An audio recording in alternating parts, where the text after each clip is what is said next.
Hi guys, welcome to our channel. हमारी आज की बुक का नाम है learn to earn by Peter Lynch. इन्हें one of the greatest money manager कहा जाता है। उन्होंने 1977 से 1990 13 सालों तक फिडेलिटी के म्यूचुअल फंड को मैनेज किया था, जिसमें उन्होंने 29.2% का एनुअल रिटर्न लाया और इसीलिए वे इतने फेमस हैं। वीडियो में हम बात करने वाले हैं कितनी तरह की कंपनीज होती है, स्टॉक को कैसे चूज करें, इन्वेस्टमेंट की बेसिक को समझने की कोशिश करेंगे, म्यूचुअल फंड को भी थोड़ा सा डिस्कस कर लेंगे। तो चलिए वीडियो को स्टार्ट करते हैं। स्कूल में 10 तक हमें सारे सब्जेक्ट पढ़ाए जाते हैं, सोशल स्टडीज, बायोलॉजी, मैथ, सब कुछ।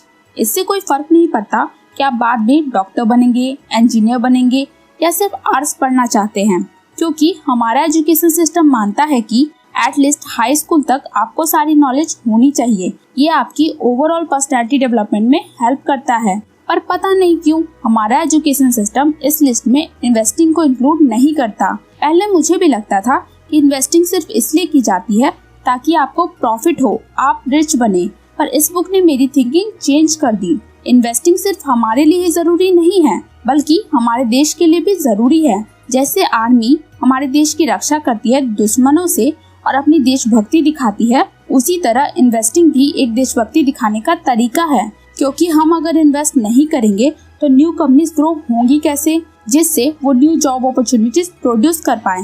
बैंक लोगों को लोन कैसे देगी? अगर हम इन्वेस्ट करना ही बंद कर दें तो देश डेवलप नहीं हो पाएगा। तो हम इन्वेस्टिंग करके अपने देश को भी आगे बढ़ाएंगे और खुद को भी। जब बहुत सारे लोग एक साथ बिजनेस करते हैं तो एक कंपनी बनती है। कॉर्पोरेशन कंपनी का फॉर्मल नाम होता है। अगर आप किसी बिजनेस नेम के एंड में INC अटैच देखते हो तो इसका मतलब होता है कि उस कंपनी ने कॉर्पोरेशन बनने के लिए पेपर फिल कर दिए हैं। INC इनकॉर्पोरेटेड का शॉर्ट फॉर्म है। कानून की नजर में कॉर्पोरेशन एक सेपरेट इंडिविजुअल है जिसको उसके बैड बिहेवियर के लिए फाइन के फॉर्म में पनिशमेंट दी जा सकती है। कंपनी के इनकॉर्पोरेटेड होने से ओनर की लायबिलिटी लिमिटेड हो जाती है। जैसे आप ओनर हो किसी कंपनी के, आपके 10 लाख रुपए लगे हैं उसमें और कंपनी ने कुछ फ्रॉड कर दिया तो मुकदमा आप कंपनी पे चलेगा, आप पर नहीं। आपके ज्यादा से ज्यादा बस वो 10 लाख रुपए जाएंगे अगर कंपनी बंद हो जाए। अब आपको समझ में आ गया होगा कि कंपनी के नाम के पीछे लिमिटेड क्यों लगा रहता है। 2 तरह की कंपनी होती है, फर्स्ट प्राइवेट, सेकंड पब्लिक। एक एग्जांपल देकर क्लियर करती हूँ। एक कंपनी है जो आपको काफी पसंद है, उसके प्रोडक्ट भी अच्छे हैं, ग्रोथ भी अच्छी हो रही है, पर आप उसके पार्टनर नहीं बन सकते एटलीस्ट तब तक जब तक आप उससे या उनके बच्चे से शादी न कर लें। तब तक कोई चांस नहीं है, क्योंकि आप उनके शेयर्स नहीं खरीद सकते। ऐसी कंपनी को बोलेंगे प्राइवेट कंपनी। वहीं दूसरी कंपनी जिसमें आप इजीली पार्टनर बन सकते हो, उनके स्टॉक्स को खरीद कर उसे बोलेंगे पब्लिक कंपनी। एक गलत सोच जो मैंने खुद भी महसूस किया है यंगस्टर्स के साथ, वो सोचते हैं कि जब मैं 30, 40 या 50 साल का हो जाऊंगा तब इन्वेस्टिंग के बारे में सोचूंगा, अभी तो मेरी इनकम कुछ भी नहीं है। पर आपको समझना होगा, अभी अगर आप अपने 20s में हो, स्टूडेंट हो, पेरेंट्स आपके खर्चे उठा रहे हैं, आप फ्री हो, आप पर कोई जिम्मेदारी नहीं है फिलहाल, ये बेस्ट टाइम है इन्वेस्टमेंट का। इस टाइम अगर आप 500 रुपीज भी अपनी पॉकेट मनी से बचाकर इन्वेस्ट करोगे तो बहुत है। क्योंकि होता क्या है ना कि आप शुरू में गलतियां बहुत ज्यादा करती हो, क्योंकि एक्सपीरियंस नहीं होता आपके पास, जो कि नॉर्मल है, सभी करते हैं। और चूंकि इन्वेस्टिंग अमाउंट बहुत कम है तो इसके डूबने पर भी आपको ज्यादा तकलीफ नहीं होगी। और ये वैल्यूएबल एक्सपीरियंस आपको तब काम आएगा जब आप हाई इन्वेस्टमेंट करोगे, क्योंकि तब तक आप अपनी छोटी छोटी गलतियों से बहुत कुछ सीख चुके होंगे। अब बात करते हैं 5 बेसिक इन्वेस्टमेंट की। First, saving account. इसमें आपके पैसे बिल्कुल सेफ रहते हैं, कोई लॉस नहीं होगा आपको। ये काफी अच्छी जगह है अगर आप सिंपली मनी को पार्क करना चाहते हैं ताकि आप क्विकली पैसे निकाल सकें जब भी आपको जरूरत हो।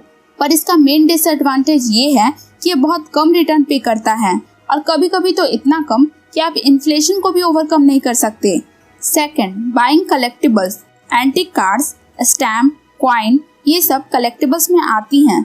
चीजें जितनी पुरानी होती हैं उतनी ही डिजायरेबल होती जाती हैं और लोग ये सोचकर इनमें पैसे इन्वेस्ट करते हैं कि फ्यूचर में इनसे प्रॉफिट कमाया जा सकता है जब डिमांड बढ़ेगी।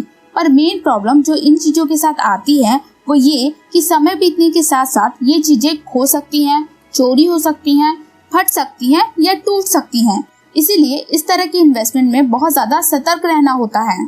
थर्ड, बाइंग हाउसेस और अपार्टमेंट। दो सबसे बड़े एडवांटेज जो घर खरीदने के हैं वो ये कि आप उसमें रह सकते हो जब तक आप वेट कर रहे हो प्राइस के ऊपर जाने का, और दूसरा ये कि आप उसे उधार या लोन के पैसे से भी खरीद सकते हो। अगर आमतौर पर देखा जाए तो हाउस के रेट वैसे ही बढ़ते हैं जैसे इन्फ्लेशन, तो इस कंडीशन में कम से कम आप ब्रेक इवन तो कर ही पाओगे, यानी कि नो प्रॉफिट नो लॉस का कंडीशन तो ले ही आओगे।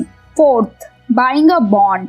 इस इन्वेस्टमेंट में रिस्क कम होता है। जब आप बॉन्ड खरीदते हो तो आपको एडवांस में पता रहता है कि आपको कितना इंटरेस्ट मिलने वाला है। ऐसे तो हम लोग बाइंग द बॉन्ड बोलते हैं, पर एक्चुअली बॉन्ड का बेसिकली मतलब मेकिंग अ लोन है। जब कंपनी बैंकरप्ट होती है तो फर्स्ट प्रेफरेंस स्टॉक होल्डर को नहीं बल्कि बॉन्ड होल्डर को दिया जाता है। बैंकरप्सी के बाद कंपनी के सारे एसेट को बेच के सबसे पहले बॉन्ड होल्डर्स को पे किया जाता है, पर इसका एक प्रमुख नुकसान भी है।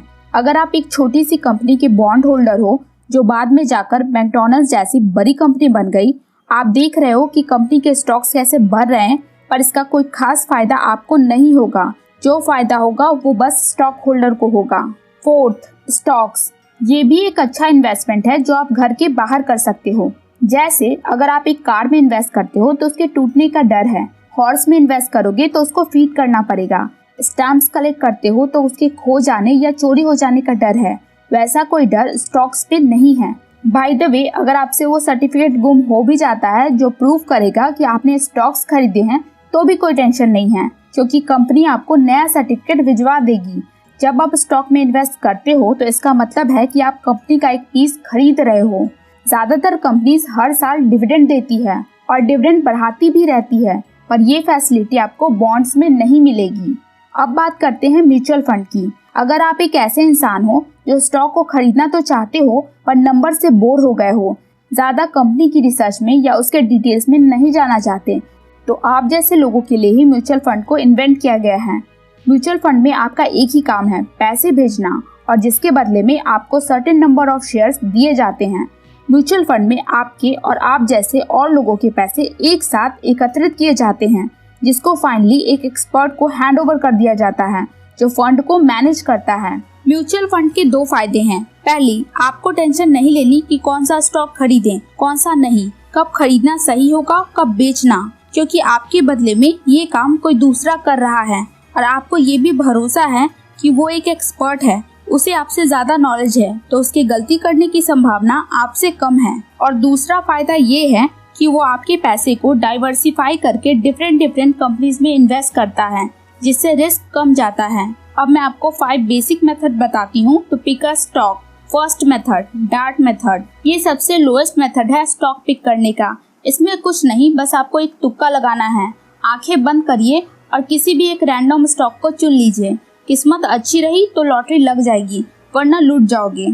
Second method, hot tips. जैसा कि नाम से ही क्लियर है, ये मेथड पूरी तरह से टिप्स पर डिपेंड करता है। सपोज आप एक पार्टी में गए, आपने 2 लोगों को बातें करते हुए सुना, फलाने कंपनी के स्टॉक प्राइस बढ़ने वाले हैं, और बिना कुछ सोचे समझे आपने वो स्टॉक खरीद लिया। अगर वो 2 लोग रिसर्च करके ये बात कह रहे होंगे तो हो सकता है उनका अनुमान सही हो और आप प्रॉफिट कमाएं, पर अगर ये रैंडम थॉट हुआ तो हो सकता है आपके सारे पैसे डूब जाएं। Third method, educated tips. जब आप न्यूज़पेपर, मैगजीन, टीवी पर एक्सपर्ट के ओपिनियन सुनकर स्टॉक्स खरीदते हो तो ये एजुकेटेड टिप मानी जाती है। पर यहाँ पर भी एक प्रॉब्लम है, अकेले आप ही नहीं बल्कि लाखों लोगों ने उस टिप को सुना और देखा होगा, और हो सकता है मैक्सिमम लोग उसको इम्प्लीमेंट भी कर ले। जैसा कि हम सब जानते हैं कि मार्केट लोगों के इमोशन पर काम करता है, तो कहीं वो स्टॉक सब लोगों के ओवर एक्साइटमेंट की वजह से बढ़ने के बजाय घट ना जाए।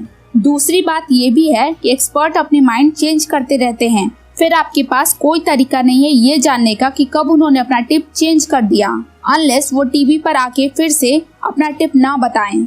Fourth method, the brokers buy list. ये एक एजुकेटेड टिप है, पर यहाँ पर भी एक प्रॉब्लम है। अगर आपका ब्रोकर इंटेलिजेंट है, उसने कंपनी की पूरी रिसर्च करने के बाद आपको एडवाइस दी है, तब तो सब सही है, पर ज्यादातर टाइम ऐसा होता नहीं है, क्योंकि ब्रोकर्स को भी अपना गुजारा करना है। इसीलिए वे ऐसे स्टॉक्स जनरली सजेस्ट करते हैं जिनमें उन्हें ज्यादा कमीशन मिले, उनका फायदा हो। Fifth method, doing your own research. ये सबसे सही मेथड है। आप खुद अपने पसंद की कंपनी चूज करिए, क्योंकि आपने उसके बारे में डिटेल रिसर्च कर रखी है। जितना ज्यादा आप इन्वेस्टिंग के बारे में खुद सीखोगे, उतना ही आपको कम निर्भर रहना पड़ेगा दूसरों के ओपिनियन पे, और आप दूसरों के टिप को भी अच्छे से इवेलुएट कर पाओगे।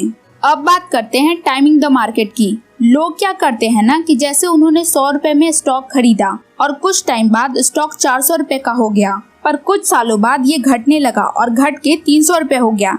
इस टाइम पे लोग बेच देते हैं डर के मारे, ये सोच के कि मैंने प्रॉफिट तो कमा ही लिया। जब स्टॉक और डाउन जाएगा, यानी वापस से 100 या 200 रुपए का हो जाएगा, तो खरीद लूंगा और फिर प्रॉफिट कमाकर बेच दूंगा। यही सबसे बड़ी गलती है, मार्केट को टाइम करना। उन लोगों का यही काम ही रहता है, बस 10-20% का प्रॉफिट कमाकर बेच दो। ऑथर मार्केट को टाइम करने की सलाह नहीं देते। उनका कहना है कि अगर आपको लगता है कि कंपनी में दम है, वो आगे और भी ग्रो करेगी, तो उस स्टॉक को रखे रहिए, मत बेचिए। हो सकता है 100 रुपए वाला स्टॉक जो पहले 400 रुपए का हो गया था और बाद में 300 रुपए का, अगर आप उसे रखे रहें तो वो स्टॉक 2000 रुपए का भी हो जाए। अब मेन बात आती है कि हम कंपनीज को कैसे शॉर्टलिस्ट करें, कैसे पता लगाएं कि किस कंपनी में इन्वेस्ट करना सही होगा। स्टेप 1, अपने चारों ओर देखिए, कौन सा प्रोडक्ट आप खरीद रहे हैं, कौन सी प्रोडक्ट की डिमांड है, कौन सी चीजें ट्रेंडिंग में हैं, कौन सी न्यू टेक्नोलॉजी आने वाली है। सेकंड स्टेप, अब उस कंपनी को इन एंड आउट एनालाइज कीजिए, उसकी एनुअल रिपोर्ट देखिए उस कंपनी की लायबिलिटी ज्यादा है या एसेट्स, वो कंपनी कितने साल से डिविडेंड दे रही है, ईपीएस कैसा है उस कंपनी का। थर्ड स्टेप, कौन से लोग उस कंपनी को मैनेज कर रहे हैं, उनके बारे में पढ़िए। आपको देखना होगा कि वो कंपनी के प्रॉफिट को री इन्वेस्ट कर रहे हैं या नहीं, कहीं उस प्रॉफिट को वो अपनी निजी जरूरतों में तो नहीं इस्तेमाल कर रहे हैं। अब आप डिसाइड कर सकते हो कि इस कंपनी में इन्वेस्ट करना है या नहीं। हो सकता है कि इतनी रिसर्च के बाद भी आपसे गलती हो जाए। गलतियां तो होंगी ही, गलतियों से मत डरो, बल्कि उससे सीख लो और आगे बढ़ो। अगर आपको मेरी मेहनत पसंद आई हो तो लाइक और सब्सक्राइब जरूर करें। आप कमेंट में मुझे बता सकते हैं कि आपको इस वीडियो का कौन सा पार्ट सबसे अच्छा लगा। वीडियो को ज्यादा से ज्यादा शेयर करें। Thank you guys.